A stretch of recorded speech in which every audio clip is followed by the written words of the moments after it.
press the bell icon on the YouTube app and never miss another update. Two other news now. Chinese Foreign Minister Wang Yi met with Indian External Affairs Minister Sushma Swaraj in Beijing on Sunday.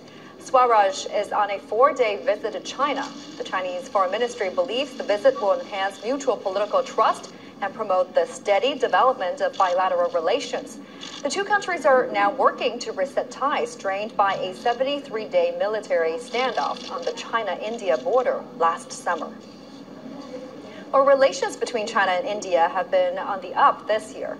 Last month, officials on both sides discussed border control mechanisms, which was significant following last year's territorial dispute in the Himalayan region. On the economic front, a trade delegation organized by the Chinese Commerce Ministry visited the Indian capital, New Delhi, last month, while another strategic economic dialogue between the pair was held in Beijing earlier this month. While meeting his Nepalese counterpart last week, Chinese Foreign Minister Wang Yi brought up the possibility of an economic corridor connecting China, India, and Nepal. He also said the countries should work together to achieve common prosperity.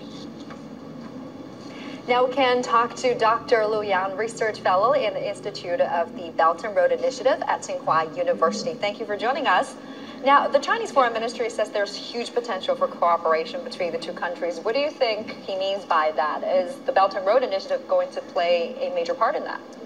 Yes, I mean, because Belt and Road Initiative is currently still a very sensitive issue for India.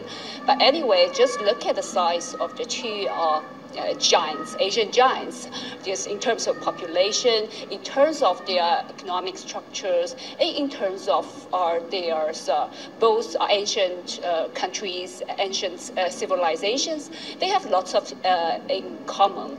They share common interests, and they are also both developing countries. And in these structures, we see that we are close neighbors. We are direct neighbors. We could not move these.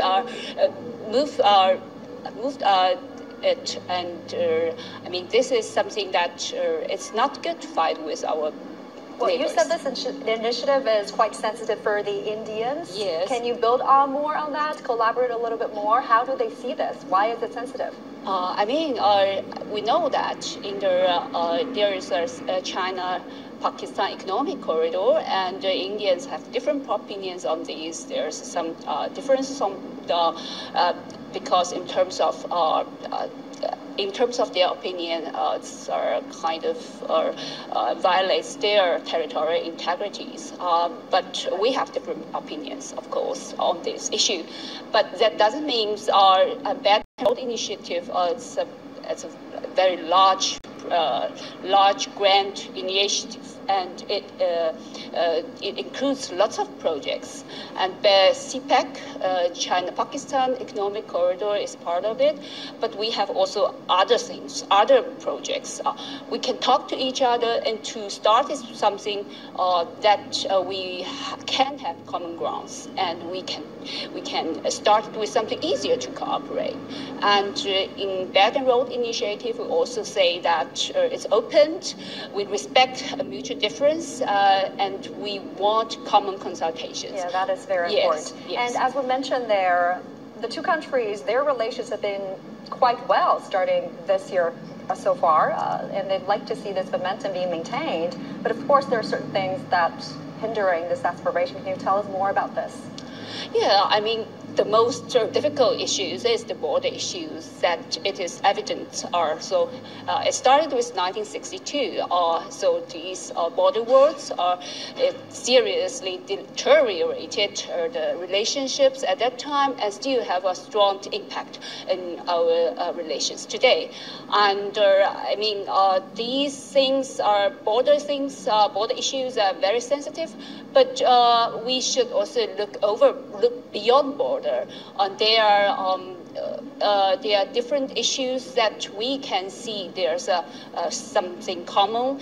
And I mean, our President Xi Jinping recently in Boao Forum, also in his speech, he said that we should build a common a community for common destiny.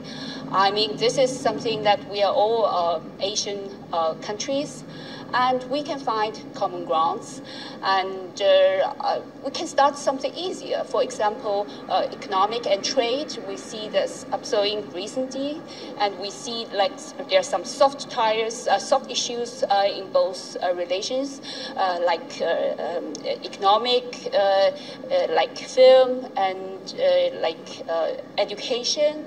All this is we should continue to talk with each other to address our differences. And without talk, I mean, the more we talk, the easier we can address our differences.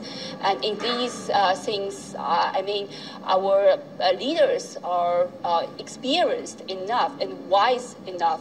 I think it is possible to address the issues and overcome current hurdles, especially the border issues, because at least last year we did not escalate it to an armed conflict. I think we have already showed our wisdom on this issue. All right, thank you very much. I appreciate your analysis, Dr. Thank Liu. you.